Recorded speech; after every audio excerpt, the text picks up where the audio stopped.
Hello and welcome to the CosmoParenting Podcast, brought to you by the CMM Institute for Personal and Social Evolution. In this space, we invite you to see yourself as someone who is curious about and actively participating in creating your own meaning around parenting.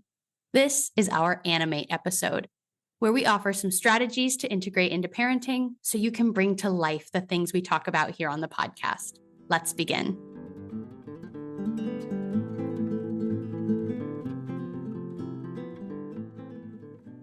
Today, I am joined once again by Stephanie Higgs, who is a current gifted educator with 15 years of experience teaching students as young as pre-K all the way through fifth grade. And she is here to offer us a best practice from a teacher's perspective. Hi, Stephanie. Hi, Abbie. So, Stephanie, you joined us last month and we discussed a practice of noticing and wondering in our relationships. Share with us the practice you are offering related to this month's theme of patterns. Sure. I am so excited to join the conversation with you as you reflect back on the discussions that have already occurred earlier this month.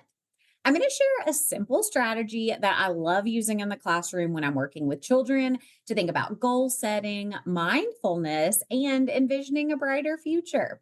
A quick strategy that I'd love to share with you today involves the simple concept of keep and release.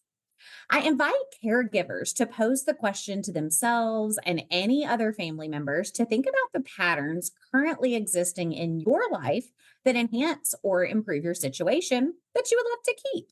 When you think about life a year from now, what are the things that you want to stay the same?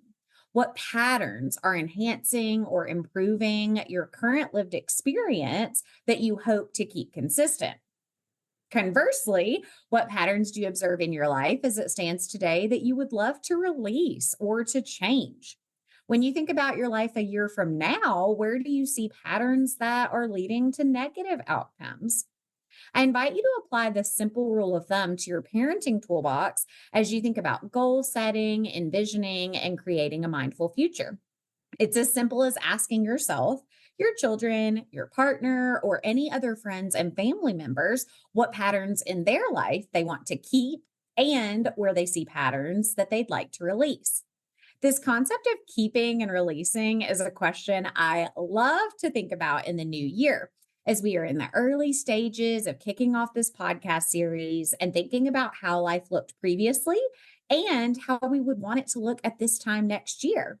I love to think about keep and release in terms of birthdays too. That is always such a fun time to do some reflecting and looking back, as well as envisioning a bright future ahead based on the observations of patterns we love and hope they remain, as well as those we'd love to adjust or to change. Stephanie, I think this is a great practice for this month because, the foundation we've laid is really about becoming aware of patterns and acknowledging them, which is an important place to start. And then this helps us to kind of transition to that next step of acting on that new awareness, because once you're aware of the patterns in your life, then the question, like you're saying right now, really does become, do you want to break or repeat them? Or in your words, keep or release?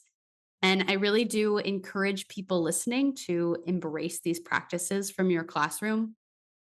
I keep thinking about how the social emotional learning that kids get in the classroom, the people parenting them and their caregivers didn't get the same thing because we just didn't have this language to talk about it then. But I don't think it's ever too late to engage with these practices. And I feel like that's something you'll probably agree with. Also, I can imagine that a lot of people feel like they don't know where to start when it comes to evolving in their parenting, but this is really it. This is where you start. Enough small practices like this over time, and your parenting will change. So, thank you so much for joining me today, Stephanie. And thank you to everyone listening for joining us as well. You can connect with Stephanie on Instagram at Little Miss Gifted, and you can check out our other Cosmo activities and additional resources all for free at www.cosmoactivities.com. We're so grateful to be on this journey with you, and we'll see you next week for the final episode of the month, where we will talk communication on the theme of patterns.